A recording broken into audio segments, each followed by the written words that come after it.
Hi crocheters, it's me again, Audra, and I'm here to show you about how to do a double crochet. So we do have this foundation chain from the last video. This is what you'll typically use because it is a bit more of a complicated stitch, and I don't like watching tutorials with dark stitches because I know that sometimes it can be hard to see the difference. I am going to pause and come back real quick after making a chain with a more colorful yarn so you can see a bit more what we're going to be doing.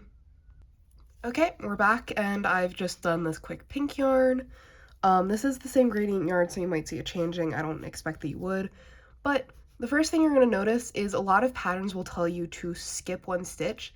That is because this is what's called your turning stitch, and if you don't do that, then you can't really make a stitch in here because you'll notice that a lot of them have this like back stitch, that is kind of what you're actually basing it off of. If you try to just go into this back stitch, it's actually not going to work because it's still kind of attached to the hook, if that makes sense. So I say that this is a video for the single crochet, but it's really any single crochet, double crochet, and treble crochet. If you're speaking in US terms, obviously British terms are a bit different. I have a guide for that right above, or I have a guide for the difference between US and UK terms and like the differences there on my page. If you want to check that out, that should be in the references and resources section. So just how you want to do this is you want to start by taking your hook and kind of just, I prefer to kind of hook on this lower side and just push through until you should have 3 loops on your hook. This is where the UK, no, actually, that's completely false. Okay, so now you have 3 loops on your hook. What you want to do is you want to yarn over and pull through the 2 of those loops. That is how you start this stitch. And then to continue, you just pull through your other 2 loops. That is a single crochet, and you can kind of see how that looks. I will do a couple more at a more fast pace so you can kind of see more what it would look like in real time. You'll have to forgive my fidgetiness. Foundation chains can be kind of tricky with actually behaving when you try to put the needle in. I prefer to hold a stronger tension on my yarn, which can affect some projects. For example, if I'm doing something with a circle, oftentimes that'll create a bit of a bulge or something a bit uneven. So that is something that you kind of figure out yourself. I'm trying to keep this in frame for you guys, but if it leaves frame, I'm sorry. I'm going to pause and come back once I have a stronger base here. So be right back. Okay, welcome back crocheters. You can see I've just kind of finished this first base chain here, so I'm just going to chain 1 and turn. That'll be something you see pretty regularly. Maybe if you're going into a double crochet next, you'll chain 2 and turn, so we'll see that next time. But I also do just want to do a round of chain 1s where I am actually in the top layer so you can see a bit more what that would look like further on in your work, because I know I personally don't love doing chain 1s on my base, just because it can be tricky, and there is that gradient I mentioned coming in. So I will, after this, color change into a different color, probably this like dark teal that I have off screen. Actually, that looks a bit dark on camera, so probably not. We'll see. So I am probably going to show you how to do a color change real quick, just incidentally as part of this, so you can see what the difference between that looks like. A lot of gradient yarns have a bit smoother of a gradient than this one. This is kind of harsh, so obviously all yarns are going to be different. I should have an article about that on my page of just like, this is how you pick your yarn, yada yada yada.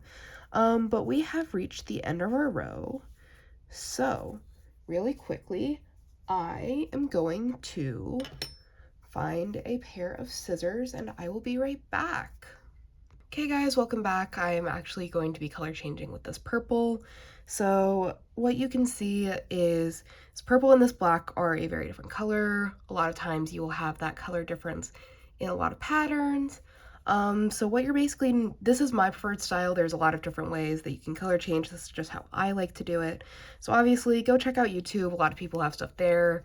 Some other blogs often have stuff that it's just kind of like, your style is your style, man. You kind of figure it out as you go along. I have cross-fitted mine over the past couple of years. And okay, just to start, this is what a quick color change is like. It's basically just chain stitch. You keep in your first color and then you yarn over your second color and just kind of pull that through. We're just going to turn for this one, and this is going to be how I teach you to do a double crochet. So this is also good because it'll give you a lot of contrast between those two, like base stitches and the new yarn. So double crochet, you start by yarning over first. You notice we didn't do that with the single crochet. And then in that yarn over, you now have 3 loops on your hook. So you're going to pull through 1, and now you have your 3 base loops. So now you are going to pull through 2 of those loops. You always pull through 2. That's the big divider between all of these. You're always going to pull through 2 loops. It's just the number of times you pull through those 2 loops. And then you're going to pull through again. And that's really just the basis for the entire double crochet stitch. Treble crochet, you'll notice when I get to the end of this row, is basically the same thing. It's just you do it with 3 loops on your hook. And the one thing that you do not want to do when you're doing double crochet is you don't want to have your 3 loops on your hook and then just pull through all 3, because that is actually a different stitch. That is known as a half double crochet, which you can use. It does make for a bit of a denser pattern, so to speak, and you will just notice that your half double crochets will be a bit closer. I'm just pulling on my yarn. That will be something you have to do. Just pull on your skein. Let me just finish this little black part, and you will notice that your half double crochets kind of like stick a lot closer. So these are all half double crochet, these are all full double crochet. You can kind of see the difference. And then real quick, I will just finish this off with, I will do another normal double crochet, and then I will do a treble crochet, which the big difference is you have this first yarn over, and then you're actually going to yarn over again. So you have 3 loops on your hook, you have your attachment, you have your first yarn over and your second yarn over. You're just going to go in, pull through, and then like I said earlier, pull through 1 pair of loops, pull through another pair of loops, and pull through your third pair of loops. And that is how you do a treble crochet. And sometimes you drop a loop like that, all you need to do is pull out. Sometimes you'll realize that you made a mistake and you just... A crochet is really forgiving too. As long as you don't make the mistake really early on, you can just kind of realize you made your mistake. Let's say this line was supposed to be all double crochet.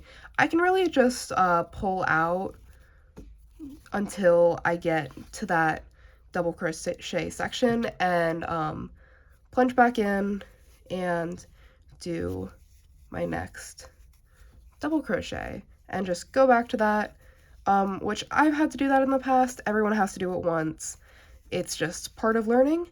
But thank you for coming with me on this crochet journey today. It's been so wonderful seeing all of you, and next time we will talk about how to do a slip stitch.